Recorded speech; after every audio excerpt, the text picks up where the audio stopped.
So we're here with Ben Pakulski right now, and he's teaching me intra-set stretching. But before we get to that, I first want to go over mechanics. We have Melissa here. He was just showing her how to do a single dumbbell row, and I felt that I have to share this with you guys because the way he breaks down the mechanics and helps her get her lats engaged is incredible. So, Ben, you got to show her exactly how you had her set up and why you had her set up that way. No problem.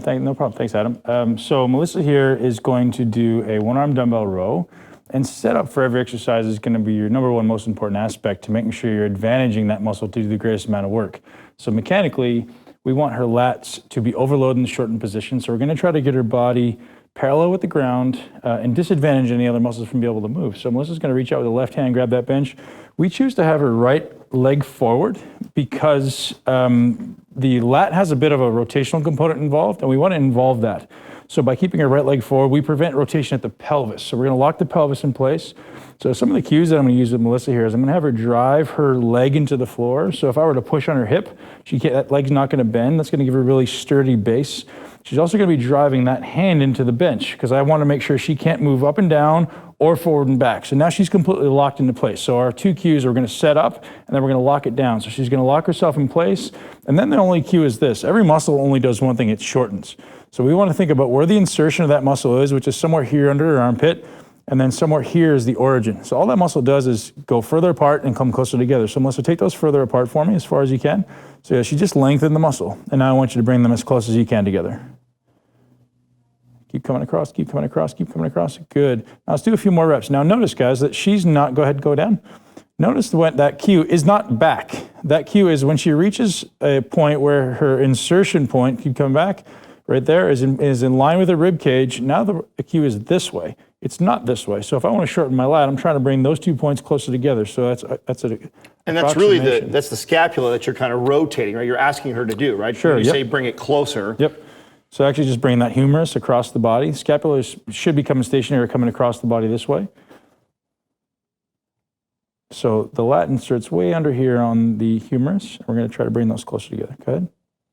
And so what you mean by the origin and insertion too is what we're doing is we're taking that muscle through its fullest range of motion, which why this is so important and why I wanted you to teach this is because this is an exercise and this is a muscle that I think people struggle with doing that. Sure. A lot of people have a hard time. That's great. Taking a bicep through full range of motion is easy. Pretty easy. Yep. So most people, when they can't see it, they don't understand how it works. So one thing that I want to point out, everybody goes, why does that leg have to be forward? Let me use the bench for a sec.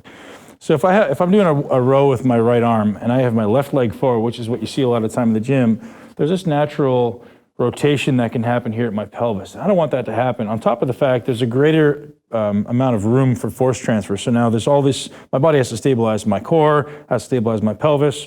By putting this leg forward, now I just got to stabilize this leg. My core is going to be stationary, and then if I want to rotate, the rotation can only happen at the spine. It can't happen at the pelvis, which allows you to really lock that position in place and just pull as hard as you can and really isolate the lat contraction.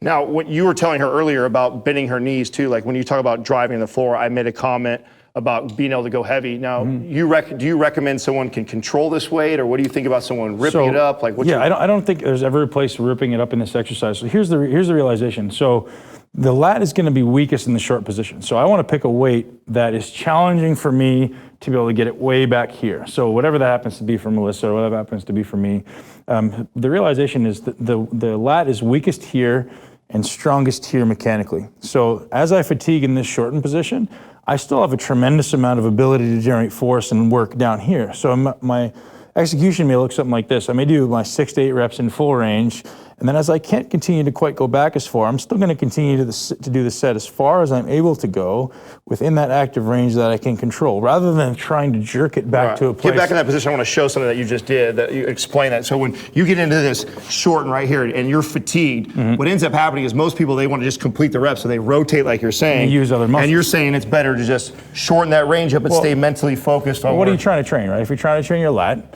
train your lat. So if I'm trying to train all these other muscles, supporting muscles that can do the same job, well, that's a different thing. If I'm trying to train my lat for hypertrophy, I only want my lat to work. Right. So the lat at that point can't use that weight for that full range of motion, but it can still contract just through a progressively smaller range of motion, which is often the reality in exercise.